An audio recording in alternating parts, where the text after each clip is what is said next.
The Metis Tech Show.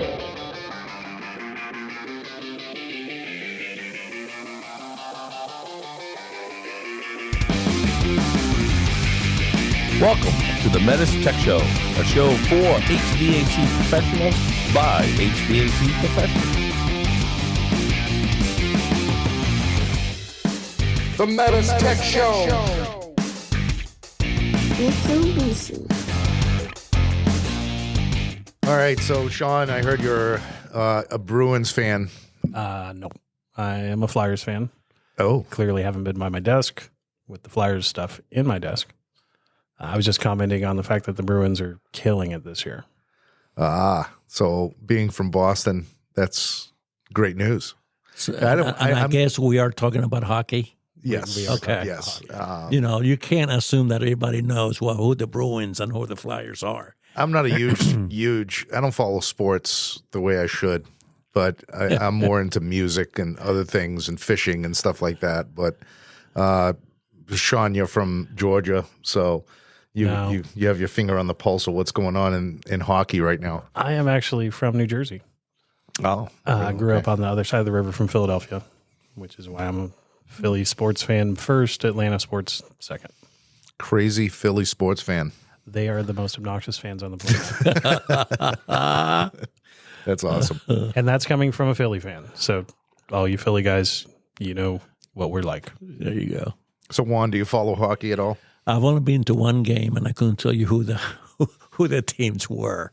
I went as I was with a group of contractors, and it was in Raleigh, North Carolina, and loved it. We were in the third row near the center line, and I mean, I really got into it. It was very exciting, but I don't know much about hockey at all. So I had a funny story. I had a customer, HVAC customer that I was doing a service call for or an install. I forgot what it was. Some like 15, 20 years ago, and they had a set of Providence Bruins tickets. Free tickets. Oh, wow. Yeah, go watch the Providence Bruins. So I brought someone with me, and I was like, kind of like, yeah, okay, this will be fun. Why not? It's free. I'll go. And I'm like I said, I'm not a huge sports person, but I'm sitting there, and they come skating out onto the ice, and the game's about to start. And all of a sudden, a fight breaks out.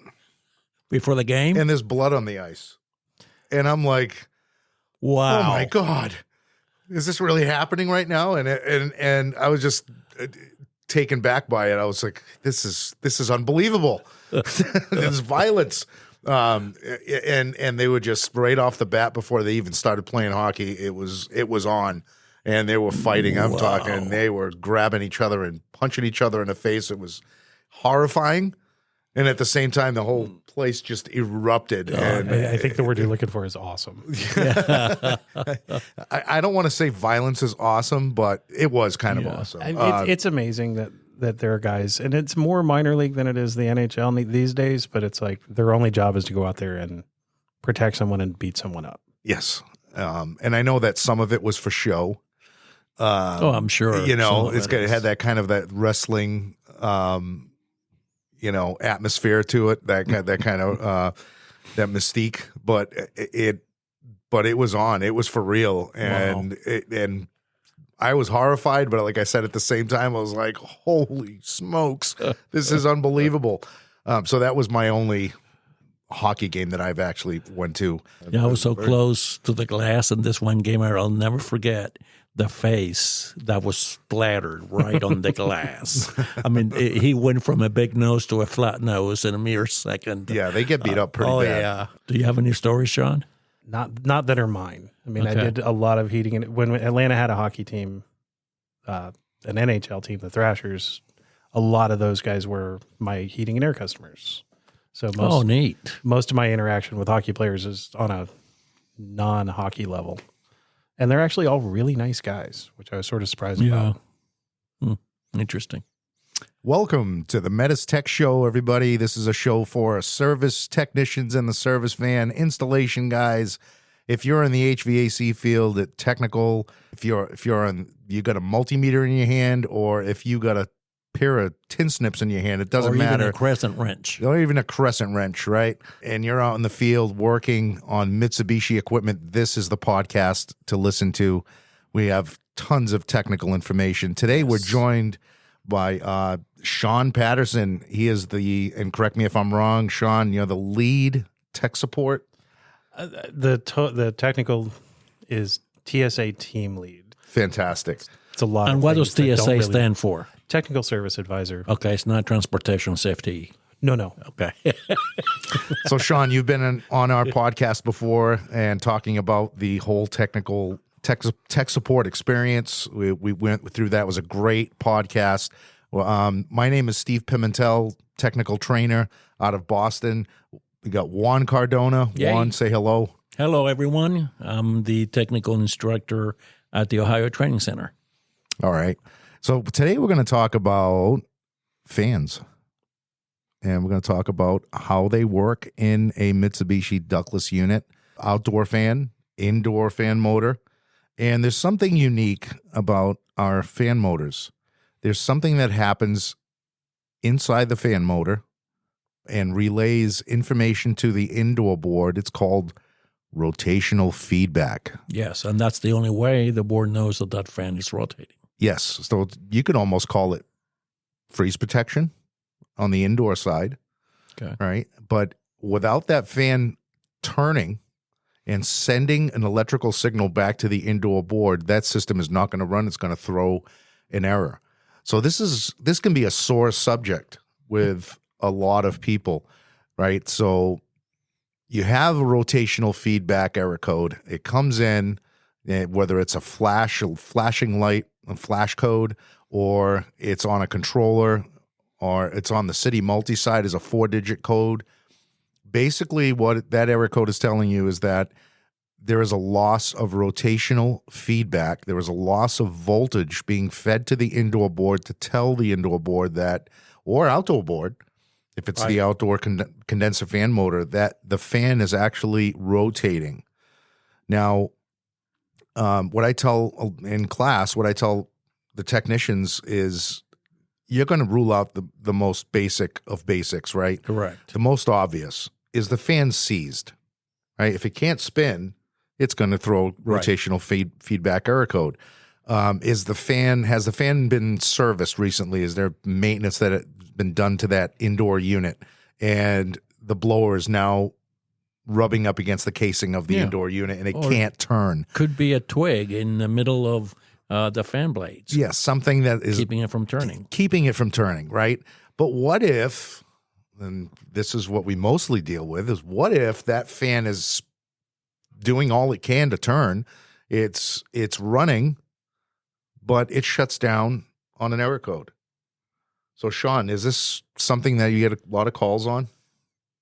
I mean, we get a number of them, mostly because people don't understand that there is a rotational feedback signal as well as a speed signal and a high voltage signal to the fan all the time. Right.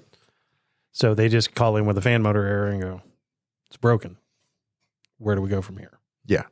So this is what I get from contractors. Well, I just change everything. Right. I'm just going to change everything. I'm going to change the motor. I'm going to change the board, because I am not going to go into the service manual and try and troubleshoot, because I may be wrong. And I may be showing up with either a fan motor and replacing it, and it's still throwing an error code, or I may show up with an indoor board and it's still throwing an error code. Now, can both go bad? Can both the fan motor and the indoor board malfunction? Absolutely. Absolutely. Yeah, Anything's possible, right? But we have to do our due diligence as service techs out in the field and do a little diagnosing, right? And this is a lost art of pulling out a multimeter and really trying to find out, getting down to to brass tacks and figuring out what is actually the problem here, right? Can it be just the fan motor or just the board?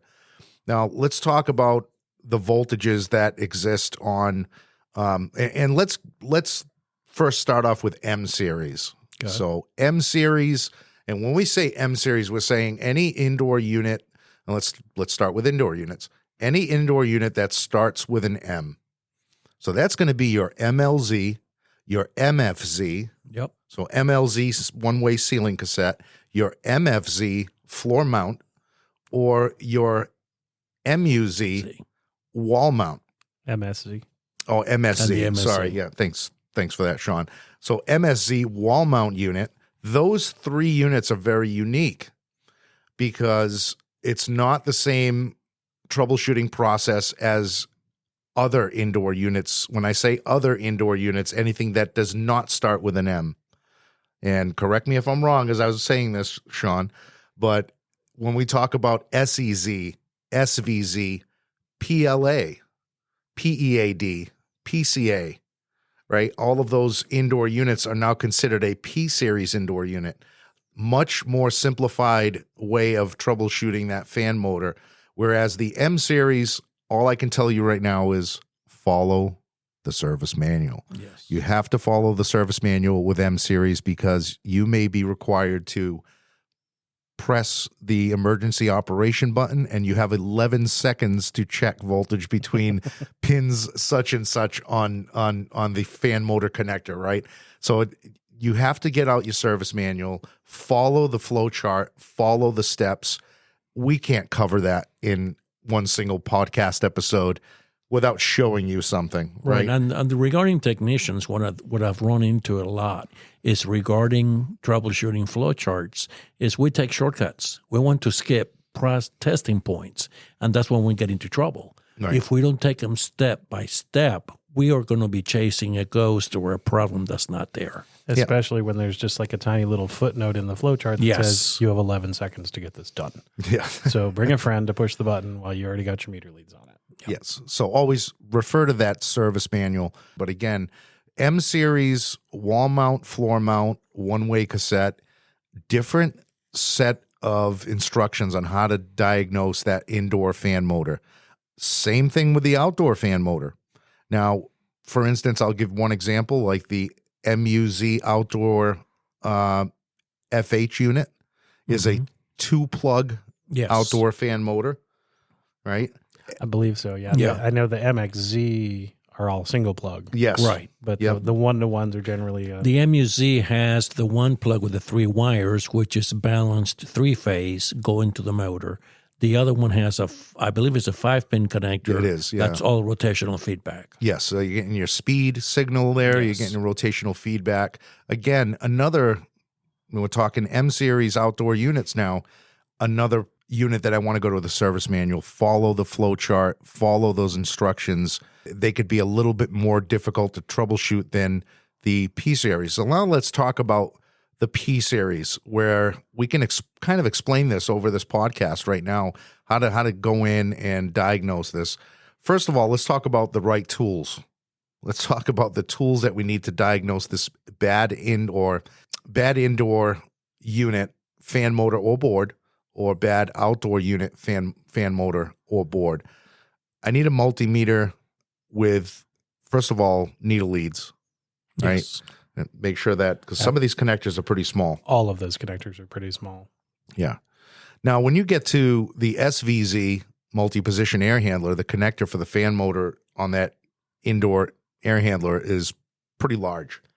So it's a little easier to get your leads in there and You can get it done, but if you're going in the back with the wires, you risk the chance of blowing out the connector by shoving your leads in there too far. Right. And so needle leads on these, I think, are a prerequisite. Absolutely. Yeah. So let's get into some of the voltages that someone can see on an indoor unit, P-series style indoor unit.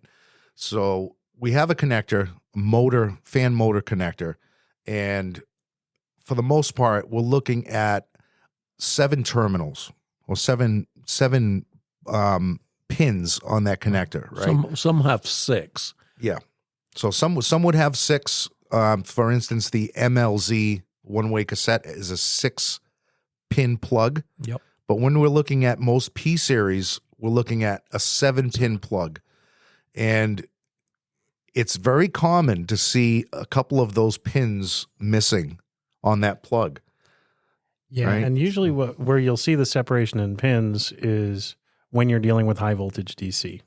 So if it's pins 1 and 3 are going to be high voltage DC because there's a pin missing, I think it's just for safety.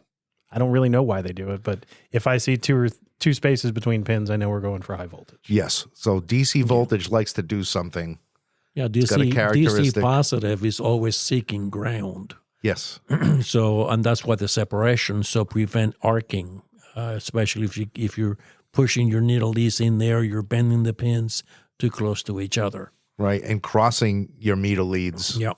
Just be aware of how you're placing your meter leads, because that DC voltage will arc right across. Yes. We're trying to prevent that. We don't want to blow any boards when we're doing this troubleshooting.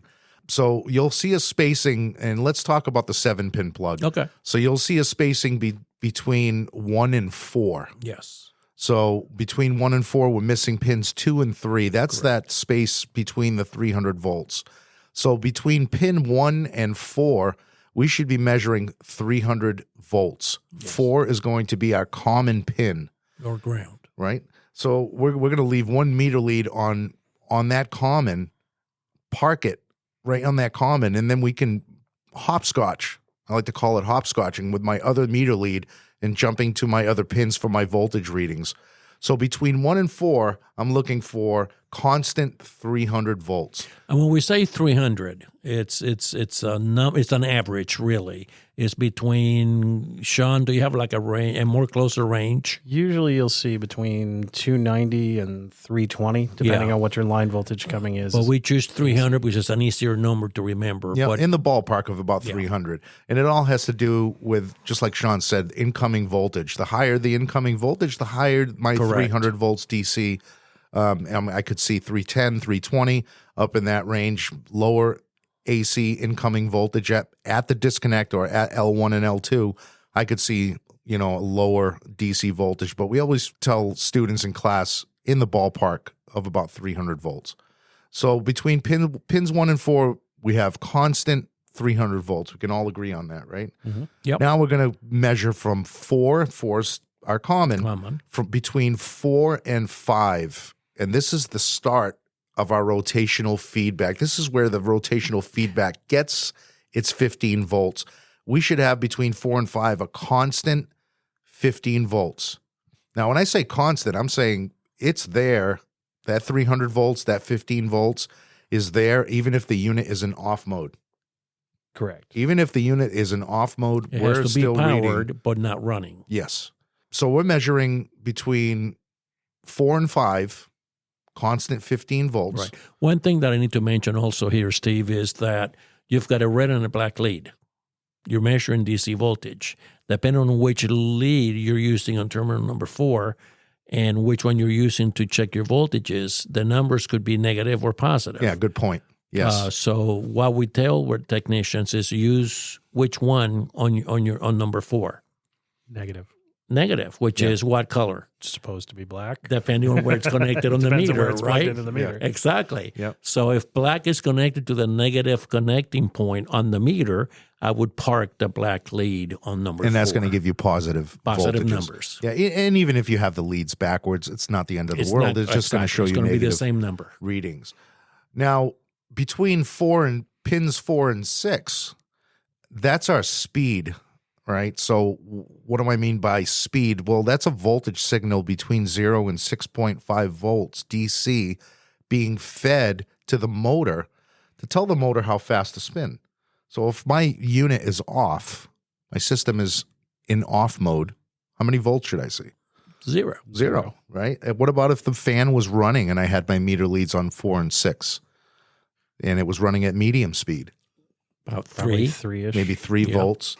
Right? And you're never going to see a full 6.5 volts, but you will see something interesting if you were, and I don't recommend doing this, but if you put your meter leads across 4 and 6 and you were to slow that blower down, maybe put some resistance on it, like say a wall unit, and you were trying to hold back that blower wheel, that voltage, that speed signal from the indoor board is going to increase to try and drive that fan faster. which explains why when you get a blower wheel that starts to get dirty, starts to get heavy with a lot of dust and dirt, you could see a higher static pressure, hence higher resistance and a higher voltage across 4 and 6. So again, 0 to 6.5 volts, and that's our speed control from the indoor board to the fan motor, right? And something we didn't mention at the beginning is our fan motors have circuitry inside of them. So if you were to cut a fan motor open, cut the back of the fan motor open, and you'd probably need a Dremel or something to do this. And I've done it myself, and it made a big giant mess. I was covered in this white powder, cutting a wall unit motor open. There's a circuit board inside that inside that motor where all of this is taking place. Now, here's the one that throws the error code. I'm going to measure between 4 and 7, and that's my rotational feedback, right? So if the fan is running, and let's just say I'm in normal cooling operation, my fan's at medium or high speed, am I going to be able to see rotational feedback on 4 and 7? You probably won't get a constant reading, but you'll see your meter fluctuating up and down rapidly enough that you know that there's something happening. Right. No, so here's the thing, and I've done quite a bit of testing in my training room with this because just for curiosity gets the best of me. But most meters won't be able to pick up that pulsing voltage because it's coming out so fast. You'll actually get a constant 7.5 volts, right? What we're looking for between 4 and 7 is pulsing 0 or 15 volts DC. Right. It's going to be 0. And I say or because there is a way to test this and safely and accurately, and that's with the unit off.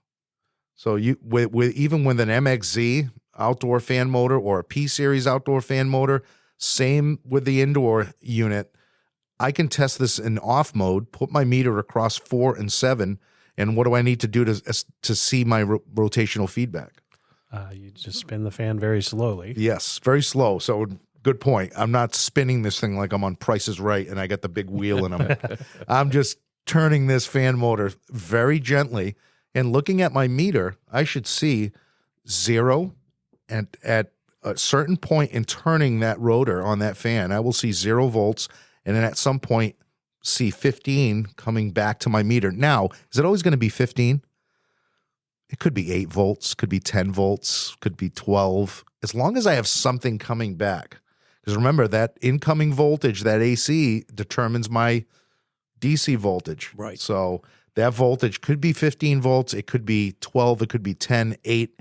As long as I see something coming back at my meter, I have rotational feedback out of the motor, right? Right. It's just like picking up that 15-volt DC signal from 4 to 5 and throwing it back to the board. Good point. So where that pin number 5 is my constant 15 volts, that internally in the motor, it's grabbing that 15 volts and sending it back to the indoor board, telling the board, I'm spinning. That motor is turning, right?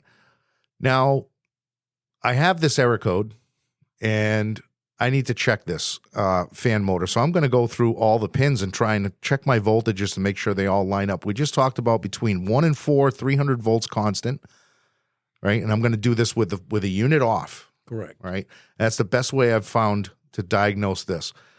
With the unit off, measure between 1 and 4, 300 volts constant, 4 and 5, 15 volts constant. I have my speed 6 and 4. And my speed 0 to 6.5 volts DC, and then 4 and 7, my rotational feedback. Now, if I am getting rotational feedback to my meter when I turn this blower by hand, what's bad? It's going to be the board not picking up the rotational feedback. Right. The board can actually is defective, not interpreting that rotational feedback. Now, but I would look at one thing first, though. Because I'm one that I'm against just condemning the board right away. I'm going to look at that wire to make sure that it's touching the pin. Because I've seen in very rare cases, but I'll let Sean speak to that. No, it's a fair point. It's like we automatically assume that someone's done a visual check on all the connectors to make sure there's no pins bent, no pins broken. Yeah. If you pull on the back of the wire, it doesn't just pull out of the Molex plug. So, Good point. Yeah. Yeah. So we've gone through all these checks, and now we have rotational feedback coming out of the motor. We assume the indoor board is defective. Correct. Right. We also need to check the indoor board for fuses. Yep. We didn't talk about that. We have a blown fuse on the indoor board. By the way, blown fuse on the indoor board, I'm not going to have 300 volts. I'm going to stop right there at no 300 volts across 1 and 4. But what if I don't have rotational feedback coming out of 4 and 7 on the motor? What's bad? Well, first you would confirm to make sure that you do have the 15 volts DC coming in. yeah, Right. if you've got the 15 volts between 4 and 5 going to the motor and you're getting nothing back, then something's going on with the internal circuitry in the motor. For the motor. Now, we say nothing coming back, but that's really incorrect because we could see constant 0 volts coming back on 4 and 7. Yes. Or the contractor could see constant 15 coming back. There's no pulsing There's when no I turn the pulsing. motor. Right. Motor's bad. Now, this is where contractors say, I don't want to take that chance. And I think my fan motor is bad, so I'm just going to order a fan motor. Lead times these days to get parts are just crazy. Sometimes you have to wait quite a while for a part. And you get that new fan motor, you put it in, and you're still throwing an error code because the indoor board was shorted or not interpreting that rotational feedback. So I had 2 bad parts. So it's not uncommon for tech support to tell a contractor, hey, order both components. It's not uncommon for a DSG to say, hey, order the fan motor and the indoor board to ensure you get the right replacement. And that's, we see that more on M series than P series because a bad shorted indoor motor will blow the diode stack on the power board of the indoor unit and it'll blow the fuse. So they'll say, oh, I got a bad board. Change the board. Boom. Do it Shorts again. the new board. Yeah. Then they change the motor and the fuse and the diode stack's still bad. So then they're changing. And so they're back 5 times. And so people get snake bit on that a couple of times and they go, fan error, motor and board. Just without even looking at anything. Yeah. But that should only apply to the indoor unit, not the outdoor unit. Should. So what about the outdoor fan motor on a P series? We just talked about diagnosing the indoor motor, but the outdoor motor on the P series, guess what? Same It's the same pins. thing. Same thing. pins. 1 and 4, 300 volts. 4 and 5, constant 15 volts. 4 and 6, 0 to 6.5 volts DC. My speed. And 4 and 7, rotational feedback. Now, I may have 2 condenser fan motors on a larger P series condensing unit, and you'll see those plugged right into the control board. Same process of troubleshooting. Now, the error code takes a while to actually generate on a P series outdoor unit, and I've seen it take as long as 30 minutes once you reset that error and then watch it go into that error state one more time. It take up to 30 minutes to happen, and you'll see both condenser fan motors come on at the same time and both shut off at the same time. So how do I know which one's bad? Well, that's when you go back to the service manual, and modern P series now have pin out ohm values for all the fan motors. Well, that's a good There you point go. because I was just going to say just check each fan, but that knocks my time down to half. If I can just ohm out and rule that out, I'm just going to ohm that fan motor out, and I can get that from the service manual. But Right. Yeah, and this is where it's key to have a meter that will do meg ohms because some of these values are 1.5 meg ohms and up. So if you're only going to 900K, you're just going to assume it's a bad motor because you're reading OL. Yes. Yeah, good point. So having the right meter is just, Absolutely. it's And that's what I tell them. having just a basic electrician's meter, basically a wiggy, we used to call them, right? Something to check voltage. So either way, having the right meter, checking these voltages out at the indoor unit or the outdoor unit, take a little time to diagnose what is going on, and it will tell you what is bad. Is it the indoor board? Is it the outdoor board? Is it the motor? I'm sorry. Is it the indoor board? Is it the motor on the outdoor unit? Is it the outdoor control board, or is it the motor? You can figure these things out with just following the service manual. Again, probably on a P series, I don't want to do this with the system in operation, because that rotational feedback is so fast that some meters You can't may pick not it up. see it. Yeah. So anything you got to add, Sean? When it comes to P series outdoors, there's a couple of tricks, so to speak. First off, there is a fuse on the board right next to the pink CNDC plug that is soldered to the board. All it does is protect the fan motors. Okay. If the fuse is blown, one of your fan motors is shorted out. So that's where you go back to the service manual, get your resistance values, ohm it out. You're going to be changing the board, period. Right. Because the fuse is soldered in. Do not solder in another fuse. Do not put a jumper wire across it. Yes. Had both of those things happen already with people. Oh, wow. And then you just ohm out the motor, see which one's bad. So you're changing a board and a motor. The other thing is, if you have a motor that's not running on a 2-fan unit, you're going to get a fan error. If you don't have meter leads that'll fit in there, shut off the disconnect, wait for the lights to go off, swap the fan plugs. There you go. If the bottom motor still doesn't run, it's just a bad bottom motor. But if the problem follows the socket on the board, then you know you have a bad speed signal from the outdoor board. Ah, good to know. Interesting. I never really looked at it that way. The motors may have different part numbers, but that really has to do with cable length. Right. To the it has board. nothing to do with operation. Has nothing to do with operation. And they are both supposed to run at the same time. Okay.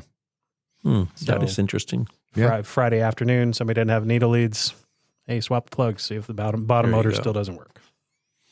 So I hope this episode has helped you out in the field. It sure has helped me. All right. Yeah. and hearing the perspective from someone in tech support and how they look at and guide a technician or contractor through that problem is great information to hear. You know, again, Juan and I are instructors. We have, certain way of teaching it, but when you're out and listening to this, what's happening in the field, it's totally different perspective, and it's very useful information. And like Sean alluded, I mean, you got to have the right tools. Right. And we all would like to think that everybody has the right tools. Right. But our job in tech support is to work around that problem and then say, hey, next time we are at the supply house, grab those needle point leads. Right. You're going to need them again. Yep. Yeah. So that pin configuration that we talked about, that 1 and 4, 4 to 5, 4 to 6, 4 to 7, that pin configuration follows the same concept for commercial indoor units. Yep. All right. The difference with commercial outdoor units, fan motors are a little bit more sophisticated. They have their own inverter board, follow the service manual instructions and flow charts to service that. And we'll probably have a podcast episode on that down the road where we get completely different signal. more detailed in the diagnosing of outdoor commercial fan motors, say on an R2 system or a Y series system.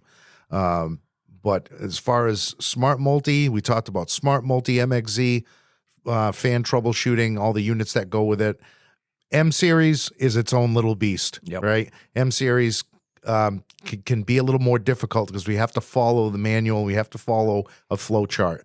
Read the footnotes. Yes. Because even on capacity rating settings, that one footnote could make it or break it. Right. And this outdoor fan troubleshooting also goes with the S series units. Same There you fan go. motor as a P series, or same pins and voltages. Yeah. So, And I get a list of parts that come back to the factory on warranty, or not even on warranty, just existing lists of parts. And I can't tell you how many indoor boards and indoor fan motors that we get back to the factory with. There's nothing wrong with them. Yeah, no fault. And we test them all, and I think that happens because of just replacing the indoor motor and indoor board at the same time. It's not uncommon. We understand. We don't want to waste your time out in the field, but you can do a little bit of troubleshooting. Yes. and get it down to what the exact problem is. If you just dig in a little bit. And I think that's what this podcast episode was all about. It's about digging in and doing your due diligence as a service tech out in the field and trying to find out what is going on, what's happening. The service manual is great at guiding you through that. Yes. All right. I think that concludes this episode. Sean, do you have anything else to add? No, not really. I mean, I think the key takeaway is knowing what the voltages are supposed to be and where they're supposed to be when. Yes. And once people grasp that, it's not going to matter what they're working on. If it's a 7-pin fan motor Or a 6. or a 6, Yep. they're going to be the same. Yep. Yeah. All right. Been a good one. So for additional training on fan motors, visit MitsubishiComfort.com. Click on For Professionals, go to For Pros, and you'll see a list of our, click on training, and you'll see a list of our classes and a calendar of dates, different locations across the country that you can attend training. Anything service related, you'll need a service manual, installation manual, data books, submittals, tech tip videos. We even have a tech tip video on how to pull a blower wheel out of a wall unit, right? It's all available on mylinkdrive.com. You don't need a special login. You don't have to be related to somebody at Mitsubishi. You can get in to mylinkdrive.com. It's open to you, the service technician out in the field. All right. All right. I think this Thanks is a lot, it. guys. I appreciate it. And we'll see Thank you on you, the next Sean. episode. Not a problem. It was a good time. Hasta la vista, Adios. baby.